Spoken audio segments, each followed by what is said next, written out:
Boa tarde, família Palmeiras. Boa tarde, Anderson Barros. Vamos dar início à coletiva de imprensa desta quarta-feira, dia da reapresentação do elenco do Palmeiras na Academia de Futebol.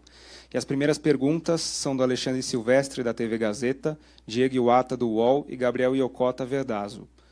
O Palmeiras vai contratar algum jogador de peso, renomado para a disputa do Mundial de Clubes? O clube estabeleceu um valor teto para contratações ou um prazo limite? E a ideia era começar a pré-temporada já com todas as contratações definidas? Boa tarde a todos.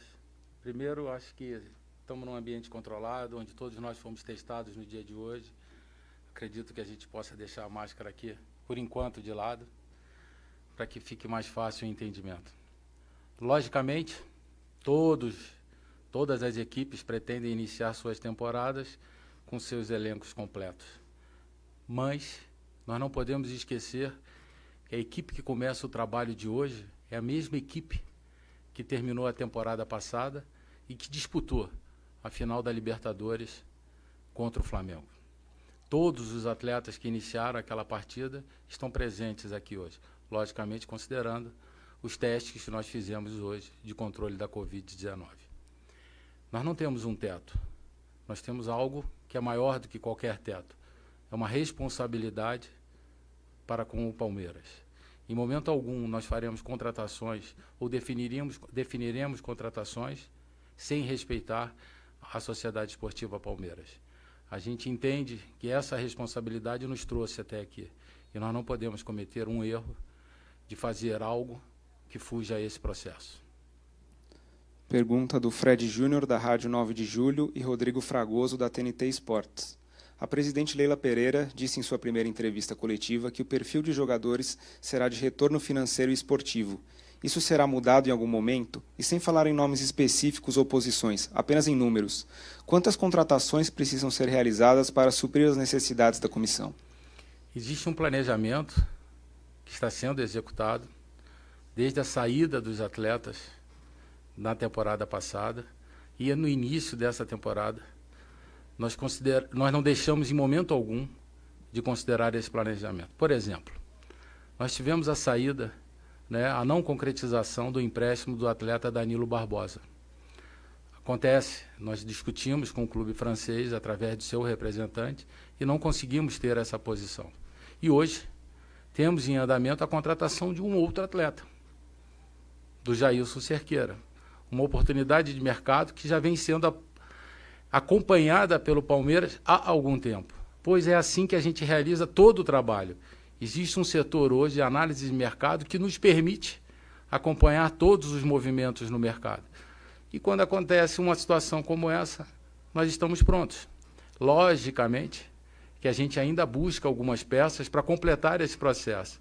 E como na primeira pergunta, o ideal era que a gente tivesse todos os atletas disponíveis para que o nosso comandante pudesse iniciar o processo.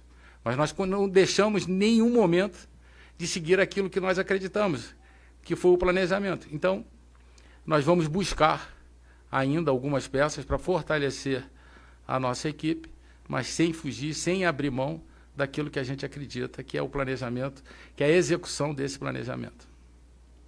Perguntas do Leonardo Dai, da Rádio CBN, Bibiana Bolson, ESPN Brasil, e Bruno Massa, da Web Rádio Verdão. Já há bastante tempo, o técnico Abel Ferreira tem pedido um centroavante. Por quais razões o Palmeiras decidiu negociar o atacante Luiz Adriano? Em algum momento foi discutida a possibilidade de trabalhar para recuperar o futebol dele e também do Borja? Por que a opção de buscar essa peça fora do clube e qual tem sido o maior desafio na busca pelo camisa 9? Como eu disse agora há pouco, o maior desafio é você ter a responsabilidade para a contratação.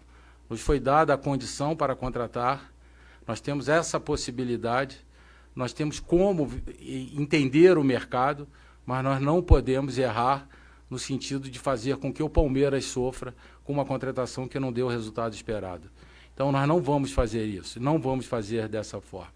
Em relação ao Luiz Adriano, nós trabalhamos com ele 2 temporadas, tivemos os resultados que o Palmeiras alcançou, ele participou desse processo, mas entendemos que haveria um encerramento de um ciclo. E foi dessa forma que nós tomamos a decisão e comunicando ao próprio atleta da forma mais transparente possível que nós estaríamos buscando um novo caminho para ele. Uma decisão que será tomada em conjunto, mas hoje o Luiz Adriano realmente não faz parte desse planejamento inicial do Palmeiras. Em relação ao Borja, da mesma forma, ele teve a sua oportunidade, o seu ciclo encerrado no clube, e nós conseguimos encontrar para ele um novo caminho que hoje é definitivo em relação ao Júnior Barranquilla. Pergunta do Rafael Delmanto, da mídia palmeirense. O Palmeiras busca no mercado outro lateral direito ou entende que já está bem servido com as opções que tem no elenco? A gente sempre vai voltar na questão do planejamento. Hoje os nossos dois laterais, tanto o Marcos Rocha quanto o Mike, atendem às nossas expectativas. Podemos lembrar recentemente da final da Libertadores, quando o Mike, após um período, né, de recuperação de uma cirurgia, nos atendeu e atendeu excepcionalmente bem a todas as nossas expectativas, contribuindo para que a gente pudesse ter o êxito e a vitória e ter conquistado o tricampeonato.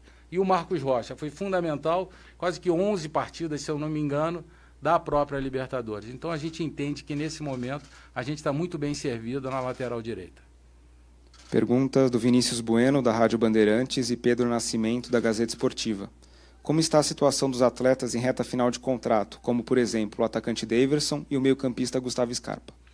Tivemos casos específicos na temporada passada e soubemos conduzir, e soubemos como conduzir esses casos. E da mesma forma faremos com o Scarpa e com o próprio Daverson. Especificamente, o Palmeiras ele sempre procura ter essas ações em conjunto com seus atletas, mais uma vez, de uma forma extremamente transparente. E antes disso, nós temos algo que é fundamental para nós, que é algo que a gente tem como planejado, que é o Mundial. Nós temos uma competição que acontece no próximo mês e a prioridade total é essa competição. E os atletas estão cientes dessa condição. A última pergunta, do André Hernando, do Sport TV. O Abel Ferreira terá um aumento salarial ou uma mudança no tempo de contrato? A ideia é assinar esse novo vínculo já e a validade será até o fim de 2023? O treinador, o Abel Ferreira, ele sempre teve um contrato em vigência, ele sempre deixou claro e sempre nós deixamos claro até 31 de dezembro de 2022, com possibilidade de prorrogação até 31 de dezembro de 2023. O que aconteceu nesse período foi um reconhecimento do trabalho desenvolvido por esse profissional. É um profissional que nos ajudou e foi fundamental na conquista, junto claramente com os nossos atletas e com toda essa estrutura que o Palmeiras oferece, pela conquista das 2 Libertadores e da Copa do Brasil.